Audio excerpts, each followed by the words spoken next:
Welcome to my channel life of S. ఇవాళ recipe వచ్చి రొయ్యలు చింత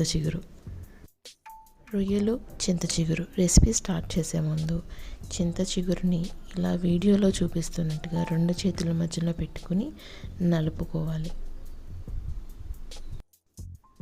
మీరు తినే పులుపుని బట్టి చింత చిగురు క్వాంటిటీని పెంచుకోవచ్చు, తగ్గించుకోవచ్చు. చూస్తున్నారు కదా, ఈ విధంగా మనం మొత్తం చింత చిగురుని నలిపేసి పెట్టుకోవాలి. రెసిపీ స్టార్ట్ చేయడానికి కావాల్సినవి: చింత చిగురు, హాఫ్ బాయిల్ చేసుకున్న రొయ్యలు, పచ్చిమిర్చి, కరివేపాకు, డైస్డ్ ఆనియన్స్. నేను ఆగలి వేసుకున్న రొయ్యలు యూజ్ చేస్తున్నాను, మీరు పచ్చి రొయ్యల్ని కూడా వాడుకోవచ్చు.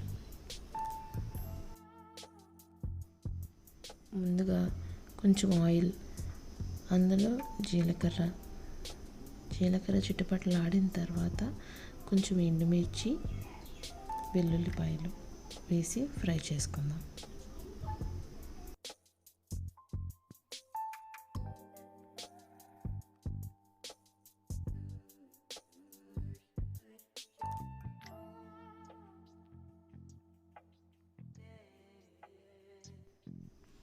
ఎండుమిర్చి, వెల్లుల్లిపాయలు వేగాక అందులో కరివేపాకు యాడ్ చేసుకుందాం. ఇప్పుడు ఆగలేసుకున్న రొయ్యల్ని కూడా యాడ్ చేసుకుని బాగా ఫ్రై చేసుకుందాం.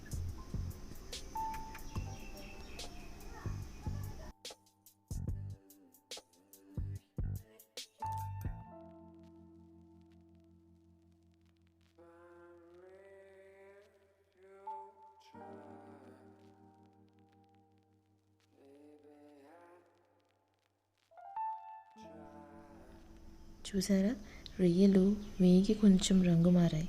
ఈ టైంలో మనం డైస్డ్ ఆనియన్స్ని యాడ్ చేసుకుందాం.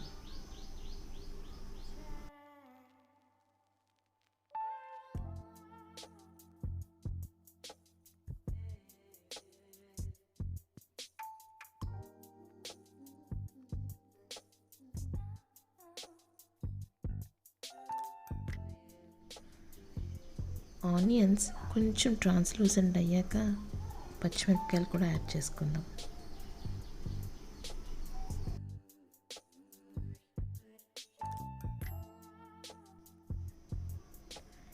ఈ టైంలో ఒక స్పూన్ ఉప్పుని యాడ్ చేసుకుందాం. చిటికెడు పసుపుని కూడా యాడ్ చేసుకుని ఫ్రై చేసుకోవాలి.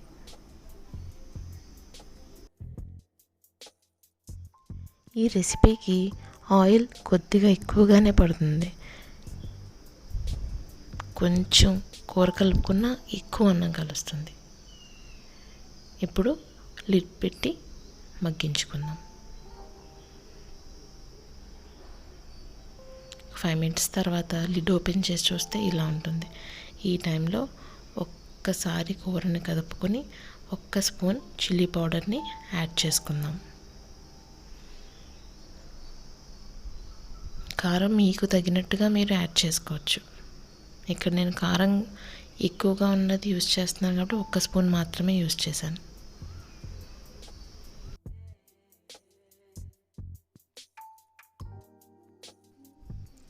ఇప్పుడు ఇందులో మనం ఇందాక నలిపి పెట్టుకున్న చింత చిగురుని యాడ్ చేసి మిక్స్ చేసుకోవాలి.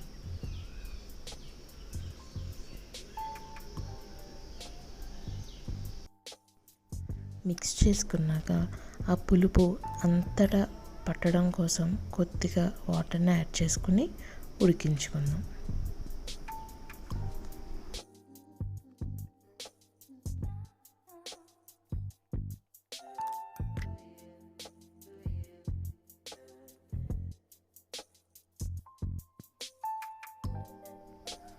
వాటర్ బాయిలింగ్ స్టేజ్కి వచ్చాక లిడ్ పెట్టుకుని ఉడికించుకుందాం.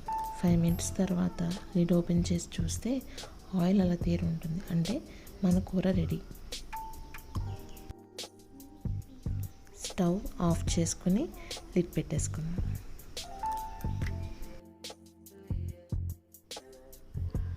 ఒక సర్వింగ్ ప్లేట్లో వేడి వేడి అన్నం, వండుకున్న రొయ్యలు చింత చిగురు కూర వడ్డించుకొని అలా వేడివేడిగా తింటే చాలా టేస్టీగా ఉంటుంది. పుల్లటి కూరలు ఇష్టపడే వాళ్ళకి ఇది స్వర్గంతో సమానం. తప్పకుండా ట్రై చేయండి. ఏదైనా లోటుపాట్లు ఉంటే కమెంట్ చేసి చెప్పండి. Thank you for watching. Subscribe to my channel Life of S.